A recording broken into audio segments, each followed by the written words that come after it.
नमस्कार, मी रुशाली यादव सारंग। या बुलेटिनमध्ये आपण बातम्या विस्ताराने पाहूयात। बुलेटिनच्या सुरुवातीला बातमी पावसासंदर्भातली आहे। कल्याण डोंबिवली परिसरात रात्रभर मुसळधार पाऊस झालाय। रात्री झालेल्या पावसामुळे स्टेशन परिसरातील रस्ता हा पाण्याखाली गेलेला आहे। शहरातील सखल भागही जलमय झाल्याची माहिती आहे। पहाटेपासून पावसाने विश्रांती घेतली आहे। लोकल वाहतूक ही सुरळीत सुरू आहे। ही दोन दृश्य आपण या ठिकाणी पाहताय। पहाटेपासून पावसाने विश्रांती घेतलेली आहे, त्याच्यामुळे लोकलवर कुठल्याही प्रकारचा परिणाम झालेला नाहीये। मात्र शहरामधील सखल भागामध्ये पाणी साचल्याचं पाहायला मिळालेलं आहे। कल्याण डोंबिवलीमध्ये रात्रभर मुसळधार पाऊस झाला आणि कल्याण डोंबिवलीमधल्या काही भागामध्ये रस्त्यावर पाणी साचलं। पहाटेपासून पावसाने विश्रांती घेतल्यामुळे लोकल वाहतुकीवर कुठल्याही प्रकारे परिणाम झालेला नाही।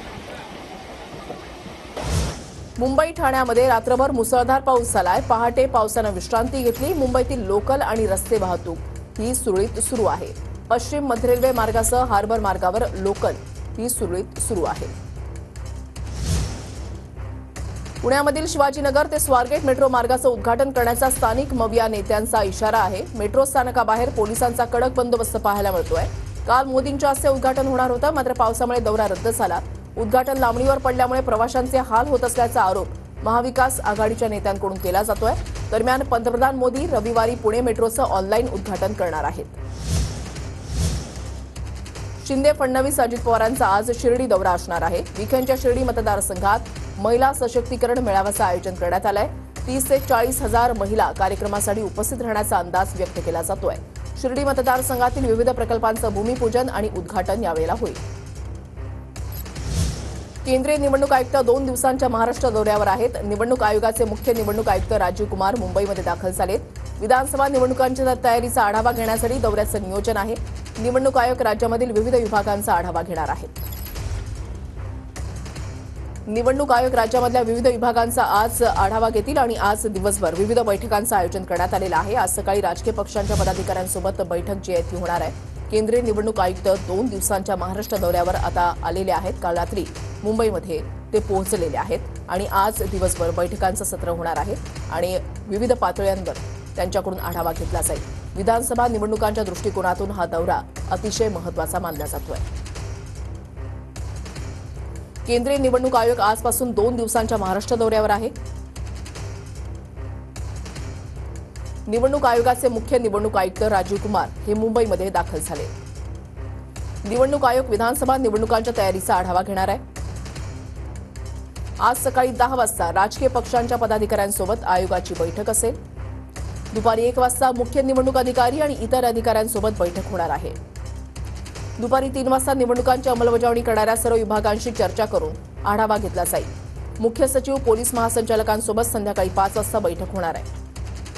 सर्व आस्थापनांशी चर्चा करून निवडणूक आयोगाची शनिवारी पत्रकार परिषद होईल। पुढच्या बातमीकडे आता मिळणार आहोत। राज ठाकरे आजपासून 2 दिवसांच्या विदर्भ दौऱ्यावर आहेत। राज ठाकरे अमरावतीमध्ये पोहोचलेले आहेत। विदर्भातील सर्व 11 जिल्ह्यातील प्रमुख पदाधिकाऱ्यांची ते बैठक घेतील। अमरावतीमध्ये राज ठाकरेंचे भावी मुख्यमंत्री असे बॅनर लागले। तर सकाळी 7:30च्या दरम्यान राज ठाकरे अमरावती रेल्वे स्थानकावर पोहोचले। अमरावतीमध्ये राज ठाकरेंचे भावी मुख्यमंत्री असे बॅनर जे आहेत ते लागलेले आहेत। आजपासून 2 दिवसांच्या विदर्भ दौऱ्यावर आहेत राज ठाकरे। अक्षयचा मृतदेह पुरायला जागा मिळत नसल्यानं हायकोर्टामध्ये अर्ज करण्यात आलेला आहे। आज हायकोर्टात मृतदेह पुरण्याच्या जागेसाठी अर्ज दाखल केला जाणार आहे। अक्षय शिंदेचे वकील अमित कटार-नवरे यांची माहिती आहे। अक्षय शिंदेच्या कुटुंबियांचं अमित शहा, फडणवीस, रश्मी शुक्लांना पत्र आहे। जीवाला धोका असल्याचं सांगत सुरक्षेची मागणी करण्यात आली आहे। राजकीय फायद्यासाठी मुलाची हत्या करण्यात आल्याचा कुटुंबियांचा आरोप आहे। एन्काउंटर आधी अक्षयसह कुटुंबाला धमक्या येत असल्याचाही पत्रामध्ये उल्लेख आहे। वकील कटार-नवरेंनाही धमक्या मिळत असल्याचा पत्रातून आरोप आहे। दुसरीकडे अक्षय शिंदेचा मृतदेह बदलापूर, कळवा आणि अंबरनाथमध्ये दफन करण्यासाठी विरोध केला जातोय। अहमदनगर जिल्ह्यामधील श्रीरामपूरमध्ये आज बंदची हाक देण्यात आली आहे। शिवरायांच्या स्मारकासह श्रीरामपूर जिल्हा घोषित करा। श्रीरामपूर जिल्हा कृती समितीची ही मागणी आहे। 43 दिवसांपासून साखळी उपोषण सुरू आहे, मात्र प्रशासनाकडून दुर्लक्ष केलं जात असल्याचा आरोप होतोय।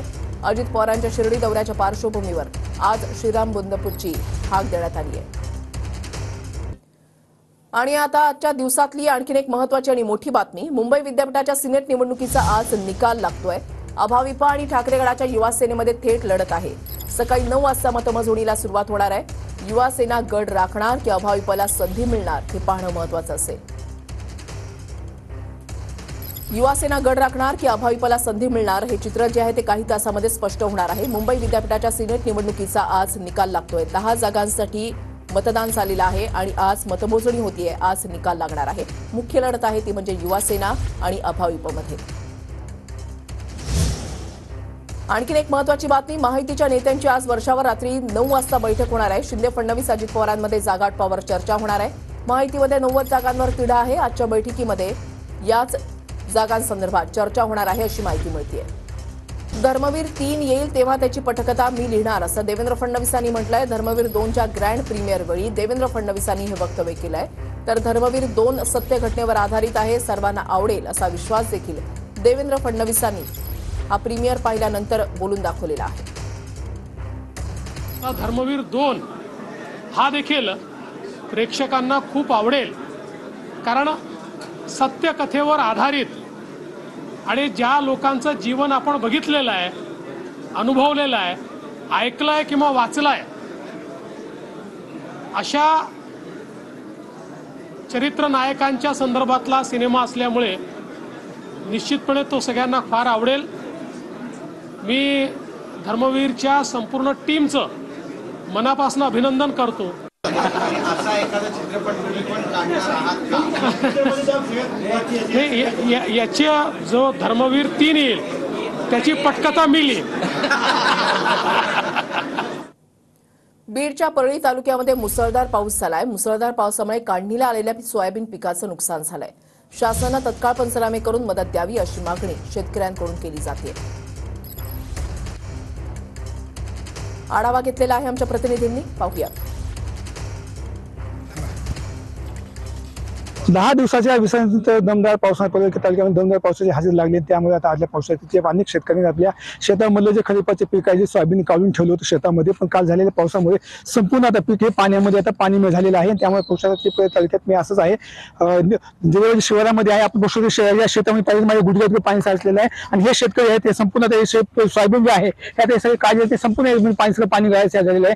आता हे 100% पीक सोयाबीनचे वाया गेले आपण पाहू शकतात. आणि अजून या ठिकाणी शेतकऱ्यांचे पंचायत म्हटलं शेतकरी अजून काही कुठलाही मोबदला मिळाला नाही. 100% नुकसान झालेले आहे. माझा गट नंबर 270 असून 40 गुंठे जवळपास माझी इथे सोयाबीन आहे. जवळपास 25,000 रुपये खर्च झालाय. एक काडी सुद्धा एक चांगली नाही. ह्याच्यात किती उत्पन्न व्हायची तुम्हाला अपेक्षा होती? मला कमीत कमी 45,000 रुपये तरी हे उत्पन्न निघायची अपेक्षा होती. कॅमेरा पर्सन विकास वाघमारे, संभाजी मुंडे, टीव्ही 9 बीड.